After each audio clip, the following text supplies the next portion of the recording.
Welcome to Two Girls Talk Transits with our hosts. Hi, I'm Maddie.delrae. I'm a professional practicing astrologer with a focus more on Hellenistic traditional astrology and with an intense love and desire for predictive transiting astrology. And I'm Kaleigh Smith. I'm a healing coach and art therapy grad student with a slight obsession with reading the stars. I combine astrology, spirituality, and traditional psychology to help people live with intention. Without further ado, we welcome you to Two Girls Talk Transits, where we talk about all the upcoming astrological transits and what you can do to keep yourself sane and absolutely aligned.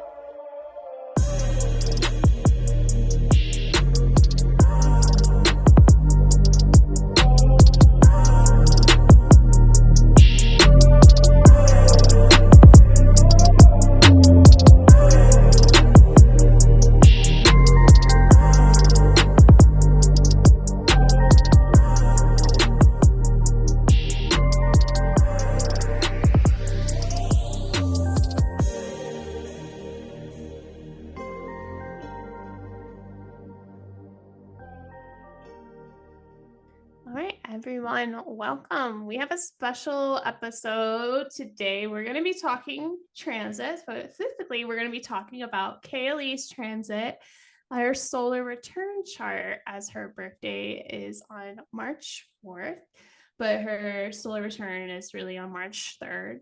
And we're going to be using this as an example. Mostly, I will be using this as an example to also kind of teach you how to read solar return charts. If you know how to pull up your solar return and you don't understand what you're looking at, this gives you an understanding of your entire year essentially, and it's how it plays out, and it's more in relation to the sun than other planets, but this is like a good understanding about essentially yourself, like what are you going through this year.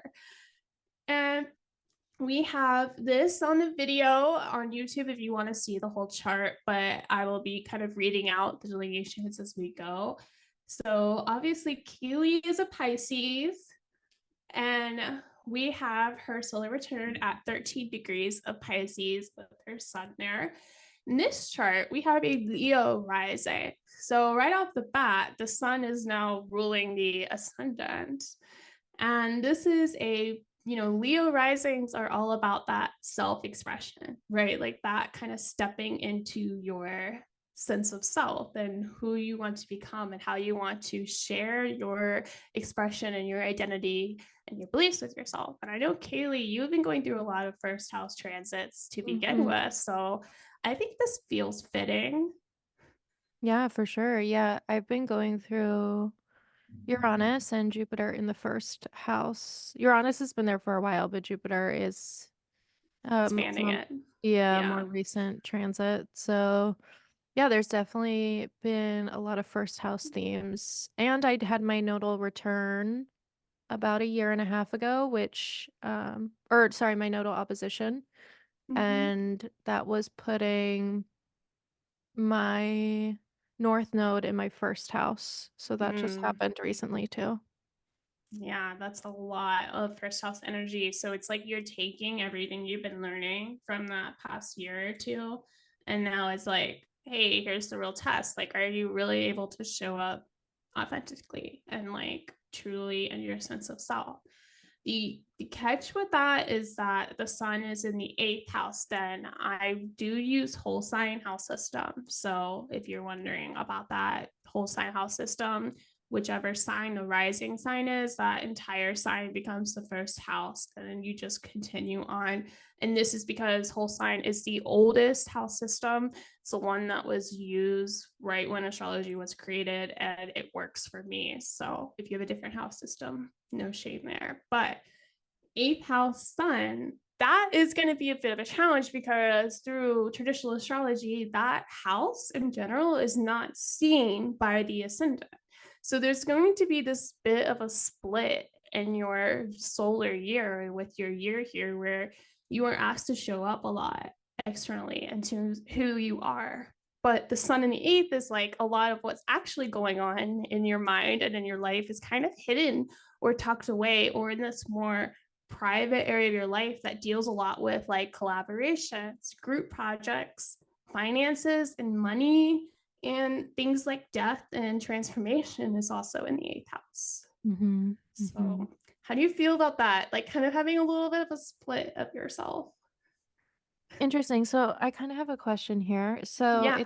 it's kind of like I may be perceived as like being like out there more and things like this, but then behind the scenes, like people might not be really seeing like all the stuff that's going on. Is that what you're saying? Mm-hmm.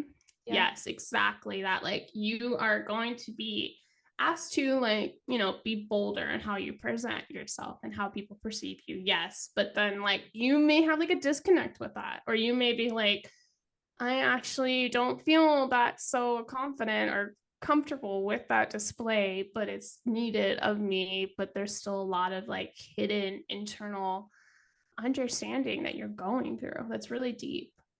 Yeah, for sure. I could Yeah. see I that. mean, you're Yeah. showing up publicly now, like more already with this podcast and with your work with Heal.onearth on Instagram. And Hmm. so I think that's a big notion of that. And I think it's just only going to continue more, you know? Yeah, I could kind of see that. I kind of like with the Heal on Earth stuff. I mean, I haven't like reached reached fame or nothing like this, but it has like grown a bigger following, and I could kind of see how like the themes uh of like when somebody's out in the public eye, you really have no idea what's going on behind the Mm-hmm. scenes. And for some reason I was thinking about this earlier this week, but it's like people assume that like once you've achieved something, everything in your life is perfect after this point.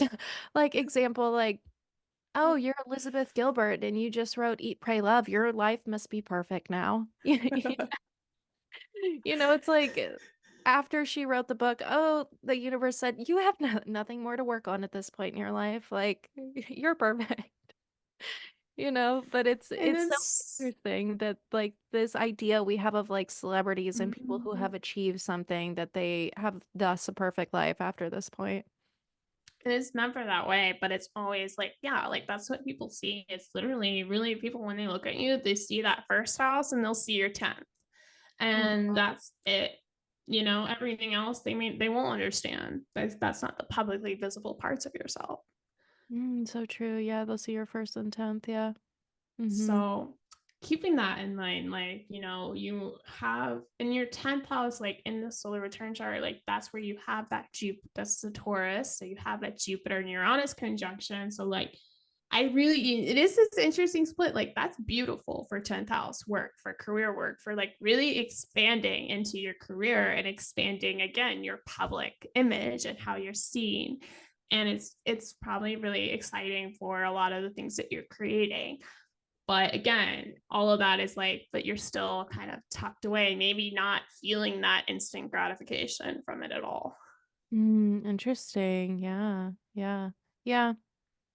It kind of reminds me of like people who it's like you get money, but then the money's never enough.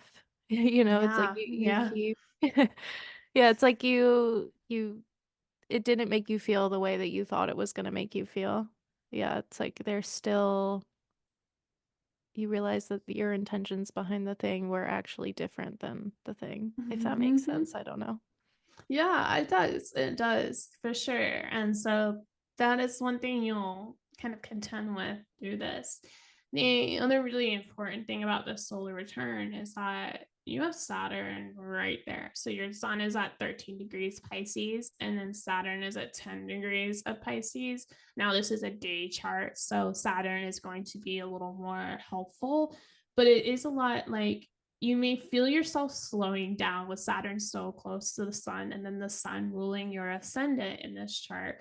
There's like this willing or like need to slow down a little bit and get really serious about how you actually do want to be perceived. Like, how do you actually want to be put out there? Like, what do you want people to know about yourself and share that? And it's like being more particular about those particular Right. things that you've shared in the world. It's okay. Yeah. Yeah, definitely. That's interesting that Saturn is so close to the sun there. I feel Right. yeah, it is, like, adding that serious element that, like, let's kind of um, be more how do I say responsible about it maybe? Yeah, like Yeah. structured and responsible and like because it's Pisces still, like you're still gonna be in Pisces, right? So it's still like still heavily on that spiritual and intuition and connection. But Saturn there was like, let's get serious about that. Like let's actually be like it is our responsibility to make sure the information that I share, I'm comfortable with it and I can stand behind it. Mhm. Yeah, for sure. Yeah, I mean, And that makes go ahead, sense. sorry. But we want to, like, y you wanna make sure that I mean, maybe not everybody is like this. Sometimes people, I'm just talking about this because it's like Leo's in the first house. It reminds me of more like being in the public eye, Mm-hmm. um, or like getting attention. There's two ways to get attention. You can get attention for positive reasons, or you can also get attention for negative reasons. So it's like Mm-hmm. just taking more care, I think, about how that attention is garnered. Yes. Yeah. Yeah. And just being clear, like really being clear about how you want to be, yeah, perceived, Mm-hmm. literally. That's Mm-hmm. that's the whole thing right there. How do you want to be perceived in your world? And the significations like Saturn in this chart is ruling your sixth house of Capricorn and seventh house of relationships. So those two areas of your chart are really going to be important for you this year. And saying that because like the planets around the sun, those are going to have the most kind of significations in Mm-hmm. your solar return year. So Saturn's so close, Saturn being the closest planet to the sun in this chart means that like that all that we talked about in terms of how she wants to be perceived, but also things like your day-to-day work life, your body health. I know that's been a big topic for you. And also your one-on-one relationships, it's also been a big topic for you, are all kind of getting more weight this year. Yay. I, yeah. Relationships are huge for you this year in general. Like, not only because we have Saturn so close to your sun, but on that axis, you have that Venus Mars real close in Aquarius, and then you have your descendant point like smack in the middle of Venus and Mars. So Venus is at 20 degrees of Aquarius, her descendant is at 17 Aquarius, and then Mars is at 15 Aquarius. Girl. I know, and it's my 30th birthday, so I'll be on a 7 perfection year. Yep. Yep. Mhm. All about your commitments and your relationships and your partnerships are going to be seriously getting analyzed and understood and worked through this year. Can't wait. So, I mean, it's a mixed bag though. Like, I want to say, like, it's not all going to be challenging. Yes, Mars is there. So, Mars is going to be your more challenging placement. And so, there's going to be probably some notion of cutting away a relationship or separating or severing a connection. But with Venus, it's like maybe it's mutual or maybe it's, necessary and it's not actually that painful. It's just like this annoying task that you have to do anyway. And then what about since, like, we see Mars as the ruler of the 4th? How is that? Because that's Mm, also tied to, like, family. yeah. Yeah. Probably, yes, Mars ruling the ninth and the fourth. So, long distance travel and cross country, cross Atlantic travel, as well as, yes, maybe having a like family thing where these relationships could stem from your family. They may be these close personal relationships within your family that are not serving you in that way. Interesting. Do you want to spill all the details or you want to keep it all quiet for right now? I can cut this out too. So no, no, no, it's okay. I won't we don't have to cut anything out. But Okay. like natally, Scorpio rules my 7th house. So Mm-hmm. it's like something that I'm naturally like pretty private about, and it's so funny actually. the past two major relationships that I've had, major like romantic relationships, my family never met them. And this has been like for 10 years. Like they never met them. And it's like I don't even know how that could possibly happen, but it just did. And so it's like I even got married and my parents never met my husband. And it's like, how is that even possible? But yeah, what can you do? I don't know. So it's just like an area of my life that is pretty hidden from the public. It's Mhm. pretty private. Like even my closest, like the closest people in my life have no idea what's going on. And even to some degree, I have no idea what's going on. So I don't know. It's just like one of those secret areas of my life, you know? Right. And maybe with this particular chart, just because, Venus and Mars are prominent, and because this year with Saturn so close to your sun, there maybe that starts to come to light. Like maybe that is part of your stepping into your authenticity of Leo rising, and stepping into your sense of self is like sharing these parts that you may have just been so private and honestly confused about, or like honestly unsure about anyway, and maybe that's part of your authenticity is like being real about that. Yeah, interesting. You know what's also interesting is Aquarius can also point to like long distance relationships. It can also point to like Hmm. divorce. You know, Aquarius has that like relationship to that. I don't know. I'm just throwing things out there. This is just what I know. Yeah, I mean, Yeah, Mars but in the seventh could bring a severing of a relationship 100%. Yeah. hmm. Yeah, we don't know. We really don't know what's gonna happen. So And we'll see. maybe too that like eighth house. So if this really is a significant relationship year for you, knowing that you're turning 30 anyway, and that is already the seventh house perfection year, that eighth house can be like, if we are getting divorced, what are the allocations? How do we, because it's the eighth house is your partner's resources generally. And so it's those resources that support you. So how do we split this up? How do we come to an agreement too of like, you take this, I take this, you take this, I take this. Some of those things, and really allocating what is yours and what is theirs. Or maybe with it being Pisces, that just gets really soupy. Could be. Yeah, that could be too. I wonder if there's also any opportunity for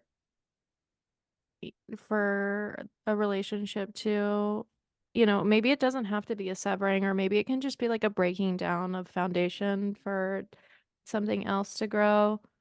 I don't want, I think with like predictive astrology, like I don't want to like create any ultimates in my mind. Mm-hmm. I don't want to be like, oh, this is 100% going to be a separation, or it's 100%, we don't really know what's going to happen. I Yeah. just like to leave room for like the universe to surprise me too.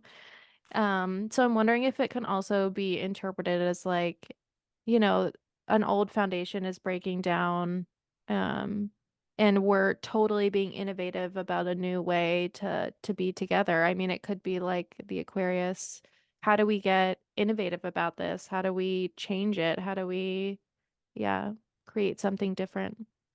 Or it can even Oh, be like the weird and unusual relationship that nobody gets, but somehow it works, you know? yes. Yeah. Well, yeah, 100%. Because you have Venus there in Aquarius too. So it's not all going to be like negative. And yes, I agree with like predictive. Like I can only give you ideas and suggestions, but what you're taking from this is the general vibe. The general vibe is that relationships are still going to be a big topic this year. Hmm. Yeah, And you for can't sure. avoid that. And Venus is that, yeah, maybe a lot of your enjoyment and pleasure also comes from these relationships. That's a good perspective too. Yeah, I mean, Mhm. we'll only know when we know. Maybe a year later we can do one and be like, yeah, this is what happened.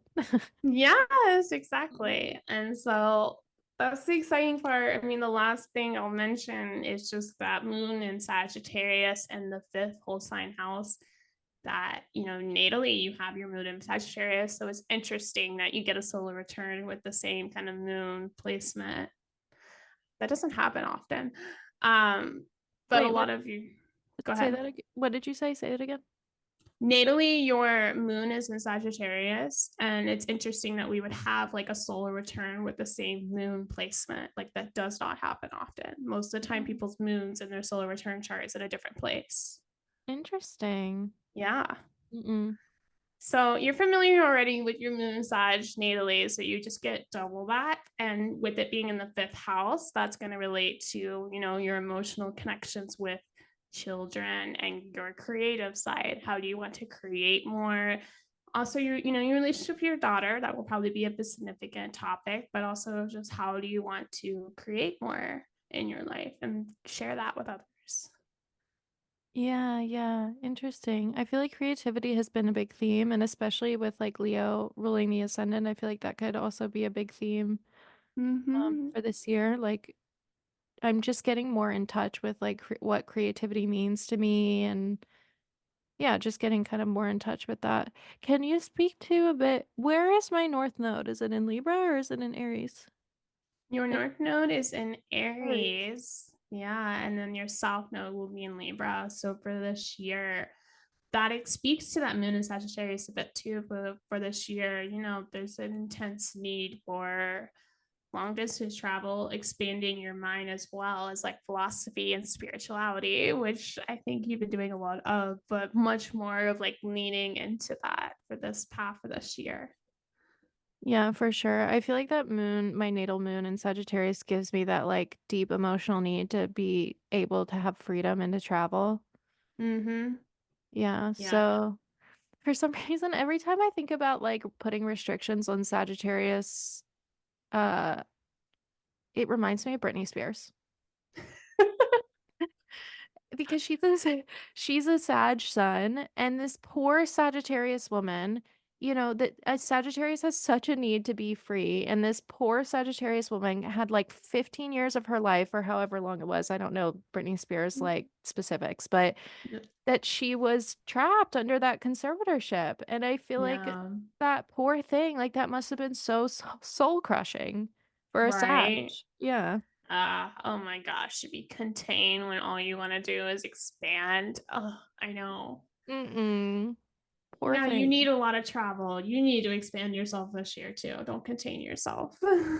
Yeah, for sure. What about Chiron up or yeah, Chiron up there in the ninth though? Mhm. Yeah, I mean, maybe like, okay, positive sides, maybe you learn a lot about your wounds, your prior wounds, and healing through spirituality and philosophy and getting clear about what you believe. Negative sides is that you do go travel somewhere and it's really painful. Oh God. I'm just it's full spectrum, right? I always give a spectrum, so you could like it could be anywhere on that spectrum. And it may too be like maybe this is like you are embarking because the Chiron and North Node have been so close together anyway, and they're going to be close together in your solar return chart. You're embarking on a healing journey of yourself and who you are, right? Because these fire signs, we're going to be talking about triagons later in our one of our extra episodes, but these fire signs in the first, fifth, and ninth are all about self-expression. Ultimately, that triagon is the triagon of self, right? So all these points to like a healing of yourself and how you display that authenticity to others. Interesting. Could it also be an opportunity like could it also be that Chiron speaks to the ways in which we seek healing Mm-hmm. or we seek to heal others or I don't know. The ninth house also reminds me of like education, and Mm-hmm. my degree obviously is going to be in therapy. So it just kind of reminds me of like could be somehow Oh related yeah, to that's a Chiron. beautiful, Yeah. yeah, that's a beautiful delineation. Yeah, because Chiron is both our womb and also how we heal and use that womb. We may never heal that aspect of ourselves, but we can help others see that womb for themselves and bring that healing into awareness for others. So it's a very prominent like therapy, counseling kind of place. That would be beautiful. Because yeah, the ninth house too is like education, but also how you teach others, right? So it could be Mm. teaching others how to heal. Heal Yeah. on earth. Hello, follow me. Yes, yes. Mm-mm. Um, Yeah, I don't know. That's exciting. How do you feel? Yeah, I was like, so I feel like, the ascendant makes me feel excited, because I don't have any natal Leo placements. Like, I don't have Mhm. any Leo energy in my chart. So I'm just interested and kind of excited to see how that plays out because I've always, like, maybe I'll get good hair this year or something. Yes. Yeah, like I've always wanted to just have a taste of Leo because I don't have any of that. Yeah. So I am excited on that front. The eighth house energy scares me for sure. I'm gonna have to admit that. And also I'm intrigued about the Yeah. seventh house to see, what comes about in that area of my life. And the 10th. Yeah, I'm excited Mhm. in that regard. The 10th has been like a major area of struggle for me over the past um several years, I would say. Like, it's just been like a major area of confusion and struggle. And I think actually, when was Neptune in my 10th? Do you know? Oh man, I can't remember. It was been a while because Neptune's been in Pisces for For some like time. yeah, we were probably in grade school when Neptune was in Okay, so Aquarius. forget about that. Yeah, so disregard. Anyways, Yeah. but yeah, it's been like an area that I've really been trying to like intentionally focus on. So I'm interested to see what this year brings with Jupiter there and Uranus there. I'm interested to see it kind of flourish and take space. And I like that it's an earth sign energy too, because that could be like solidifying things, which is nice. Definitely. Mm-hmm. Definitely. And I mean, one to like kind of ease yourself a little bit. Like the main thing that's really beautiful about this chart is you have both of the benefics, Venus and Jupiter, in angular houses, right? Those are houses that get the most energy and have the most ability to do great things. So both of them in prominent places, that is like beautiful. And it's giving a lot of like hope and expansion and like really beautiful external growth, even if it's like a little scary or a little unsure at first. Yeah, for sure. I feel like it's interesting too to see the empty houses because for some reason I never have anything going on in like the second or the third. Like all the bottom half, like apparently my soul does not care No, because right. You never do. You're always like above the horizon. You're always Mhm. up here. Yeah. They're like, sorry, but not your zone. Like let somebody else take care of that. Yeah. You'll be up here, over here. It's like the how do you say it's the southern, but it's the also it's opposite. So it would be western, Then, southern, yeah, West. southwestern. Yeah. Yeah, that quadrant of Mm. others and sharing others. Because this is like the first three, it's like the real big quadrant of yourself. And so that ninth, eighth, seven is all about others. Yeah, for sure. And it's also about how the world impacts you. So instead Mhm. of you impacting the world, so it will be a year heavy on experience, I think, experiences. Yes, it will. It Yeah. will. Um, But thank you so for reading it though. yeah, of course. We need to be plugging ourselves at the end of our podcast. I'm disappointed that we keep forgetting to do that. So please go follow Kaleigh on Instagram. She has an account called Heal.onearth. It's heal.onearth, I believe. Yeah. Yeah. And that is where she posts a lot about her work with therapy and learning spirituality as well as astrology. And then my personal account is maddie.delrae, maddie.delrae. I post a little bit more about astrology, and then follow us on Instagram, Two Girls Talk Transits, as well as TikTok. Yeah, you can find all of our goodies on there. And yeah, thanks for tuning in. Thanks for listening. Yeah, and let us know. Have a good day. Bye. Bye.